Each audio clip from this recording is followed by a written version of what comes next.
भक्तों, हर हर महादेव। आइए रामायण नित्य पाठ्यक्रम में चौपाइयों को गायन करें, उनका भावा समझें। पिछले भाग में हमने गाया जो अयोध्यावासी भरत जी के साथ चित्रकूट प्रभु श्री रामचंद्र जी को मनाने गए थे, वह मंदाकिनी नदी के तट पर मंदाकिनी नदी में स्नान कर और अपने अपने इष्ट देवों से यह प्रार्थना करते हैं कि प्रभु श्री रामचंद्र जी अयोध्या के राजा बने, माता जानकी वहाँ की रानी बने और प्रभु श्री रामचंद्र जी भरत जी को युवराज पद पर आसीन करें और वहाँ पर आनंद की सीमा हो, हर तरह का आनंद अयोध्यापुरी में हो। और यह आशीर्वचन मांगते हैं कि प्रभु श्री रामचंद्र जी के राजा रहते हुए हम नगरवासी अयोध्या में अपने प्राण का त्याग करें, अपने शरीर का त्याग करें। इस प्रकार की बातें सुनकर प्रभु श्री रामचंद्र जी काफ़ी हर्षित होते हैं। तो आइए आगे क्रम में हम चौपाइयों गायन करें, उनका भाव समझें। कथा अच्छी लगे तो YouTube चैनल को सब्सक्राइब जरूर करें, शेयर करें। जय श्री राम कमेंट करें। आइए शुरू करते हैं। सुनी स्नेह मैं पुरजन बानी, निंदहि जोग बिरति मुनि ज्ञानी। एहि विधि नित्य कर्म करि पुरजन, राम ही करहि प्रणाम पुलकितन। राम ही करहि प्रणाम पुलकितन। अयोध्यावासी प्रेम की वाणी सुनकर ज्ञानी मुनि और लोग और योगी जो थे, जो चित्रकूट में निवास करने वाले थे, वह अपनी वैराग्य की निंदा करते हैं। अवधवासी इस प्रकार नित्य कर्म करके प्रभु श्री रामचंद्र जी को पुलकित शरीर होकर, आनंदित होकर और उन्हें जाकर प्रणाम करते हैं।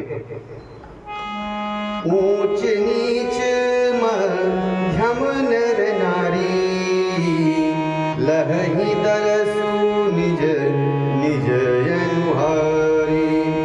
सावधान सब ईशन मानहि, सकल सराहत कृपा निधानहि। सकल सराहत कृपा निधानहि। ऊंच नीच और मध्यम सभी श्रेणियों के स्त्री पुरुष को अपने अपने भाव के अनुसार श्री रामचंद्र जी के दर्शन प्राप्त हो रहे हैं। प्रभु श्री रामचंद्र सावधानी के साथ सबका सम्मान करते हैं और सभी कृपा निधान श्री रामचंद्र जी की सराहना करते हैं। उनके स्वभाव की बड़ाई का, उनके स्वभाव का बखान करते हैं। लरिकाई ते रघुबर बानी, पालत नीति प्रीति पहचानी। सील सकोच सिंधु रघुराऊ, सुमुखी सुलोचन सरल सुभाऊ। सुमुख सुलोचन सरल सुभाऊ। प्रभु श्री रामचंद्र जी की यह बात उनके बचपन से है कि वह प्रेम को पहचान कर नीति का पालन करते हैं। जिसके अंदर जैसा प्रेम होता है, प्रभु उसके अनुसार ही, उसके अनुरूप ही, उसके प्रतिफल ही प्रभु उसको वैसा फल प्रदान करते हैं या फिर उसे वैसा ही प्रेम करते हैं। प्रभु श्री रामचंद्र जी शील और संकोच के समुद्र हैं। वे सुंदर मुख के और सुंदर नेत्र वाले और सरल स्वभाव के हैं। कहत राम गुण गण अनुरागे, सब निज भाग सराहन लागे। हम सम पुण्य पुंज जग थोरे, जिनहि राम जानत करि मोरे। जिनहि राम जानत करि मोरे।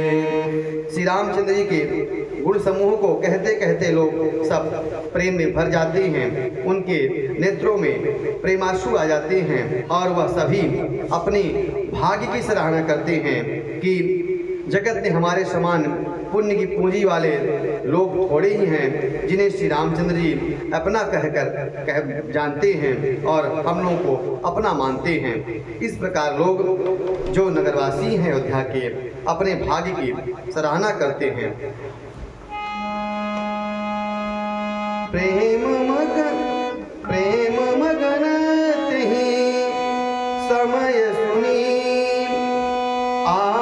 सुनियावत मिथिलेषु सिया रामा सहित सभा संभव उठऊ रविकुल कमल दीनेषु सिया रामा। उस समय सब लोग प्रेम मग्न हो गए।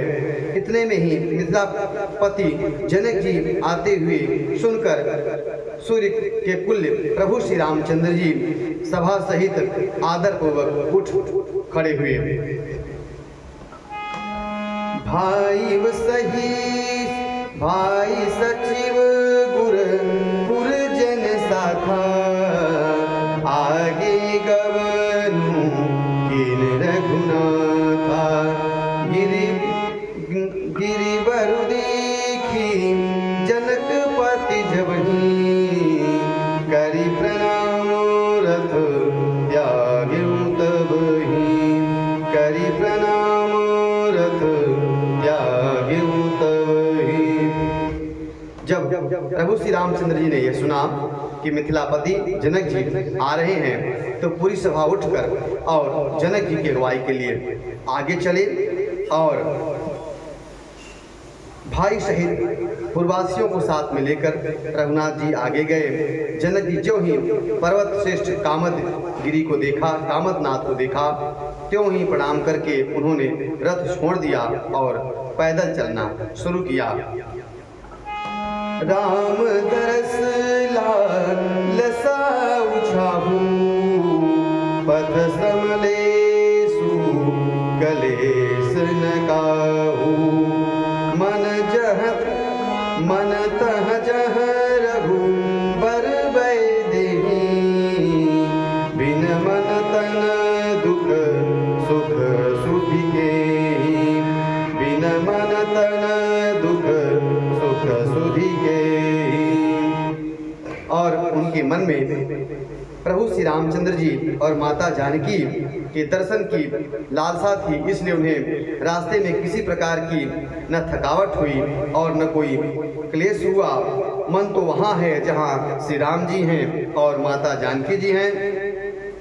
बिना मन के शरीर के में सुख दुख की सुध किसी व्यक्ति को नहीं रहती है। आवत जनकू चले ही भांति सहित समाज प्रेम मति माती आए निकट देखे अनुरागे सादर मिलन परस पर लागे सादर मिलन परस पर लागे। जनक जी इस प्रकार आगे चले और समाज सहित उनकी बुद्धि प्रेम में इतनी मतवाली हो रही थी कि निकट आए देखकर सब प्रेम से मग्न हो गए और आपस में एक दूसरे से मिलने लगे। जब जो प्रभु श्री रामचंद्र जी अगवानी लेने गए थे और उधर जनक जी आए और सब आपस में एक दूसरे से अनुराग के साथ प्रेम के साथ मिलने लगे जनक मुनि जनपद बंदन ऋषि ने प्रणाम कीन रघुनंदन भाई ने सहित राम मिली राजही चले लवाई समेत समाजही चले लवाई समेत समाजही। जनक जी मुनियों के चरणों की वंदना करने लगे और श्री रामचंद्र जी ने ऋषियों को प्रणाम किया। फिर भाइयों सहित श्री रामचंद्र जी ने राजा जनक को लिवाकर समाज सहित अपने आश्रम की ओर ले गए। आश्रम सागर शांत रस पूरन पावन पातु सिया रामा सेन मनहु करुँ ना सरित लिए जाहि रघुनाथ सिया रामा। प्रभु श्री रामचंद्र जी का आश्रम शांत रस रूपी पवित्र जल से परिपूर्ण समुद्र है।